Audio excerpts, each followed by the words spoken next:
Wi-Fi, as we know it, is on the verge to becoming a sensing technology, capable of understanding movement, presence, and gestures without cameras. So what does this mean for surveillance and for your privacy? Wi-Fi sensing has been around for longer than you may think. In the early 2000s, researchers figured out that Wi-Fi signals moved and changed as people moved through a space. And by 2013, a researcher figured out that you could detect human breathing through a wall using nothing but a Wi-Fi router. And now the IE, or some may call it the IEEE, or some may call it the IEEE, has standardized this. And it is called 802.11bf, which is a Wi-Fi sensing capabilities being integrated within all routers. So this turns existing Wi-Fi into a person sensing tool without using cameras or wearables or anything like that, just using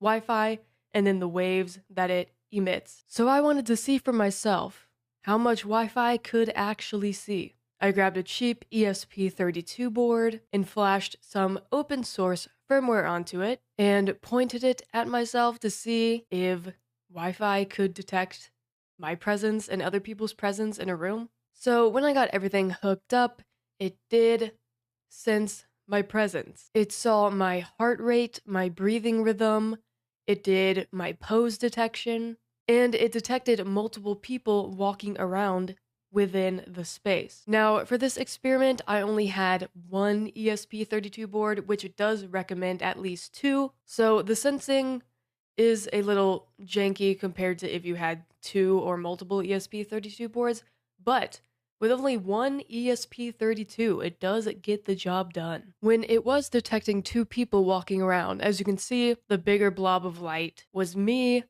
and I think with the one sensor, it had trouble positioning me in the space within the software. As you can see by the ghost person moving around me rapidly, it did get the job done, and it did sense two people. So how does Wi-Fi sensing actually work? Speaking of security, this video is sponsored by Secure Agentics. Traditional security tools tell you what happened after the damage is done. Adrian stops it before the action executes. Adrian is a free and open source runtime security engine for AI agents.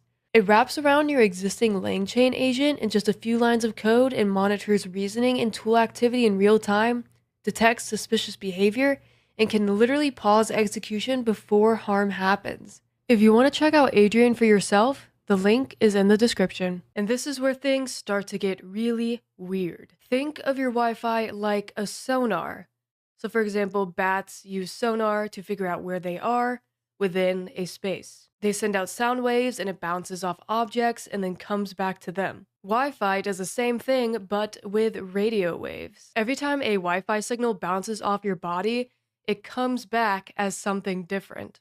So the data actually transforms as it bounces off objects. And those tiny differences have data that encode your heartbeat, breathing rate, your presence, your pose. So this is technically called CSI sensing. So why would Wi-Fi sensing even need to be implemented in the first place? Now, Wi-Fi sensing works anywhere where Wi-Fi exists, which is pretty much everywhere all the time. You don't need any extra hardware or any extra setup. You just need Wi-Fi to be able to sense people and where they are. Now, the interesting part, because there are no cameras, it actually avoids those pesky privacy regulations. One thing this country needs is more technology to avoid privacy regulations more than we're already doing. Now, some reasons that the developers give that this Wi-Fi sensing might be useful to organizations or to you personally. These are somewhat normal use cases such as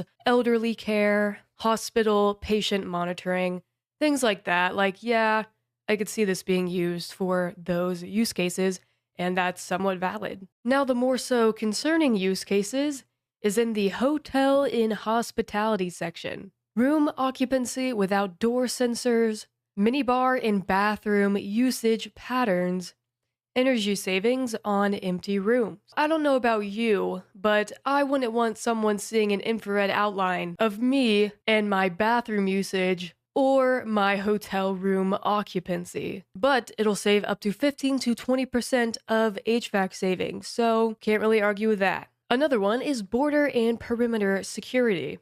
Detect human presence in tunnels, behind fences and vehicles, passive scanning, no active illumination to reveal position. Border security, say, oh yeah, sure, let's just give the police and ICE access to unregulated technology. Oh wait, they already have. Now, Wi-Fi sensing is a new frontier, and tactics like this make surveillance harder to identify. Surveillance is, and has been in the past, cameras, security guards, Bluetooth beacons, per my last video, things you could somewhat see. But now with this new Wi-Fi standard, they could just see you through Wi-Fi, which is all around and completely unregulated. So just know, surveillance tech keeps on getting worse as the days go by. And it takes our communities and local governments speaking out about this to actually make real change. So that is it for the video. Make sure to like, subscribe, punch all the buttons in the face, and I'll see ya in the next one.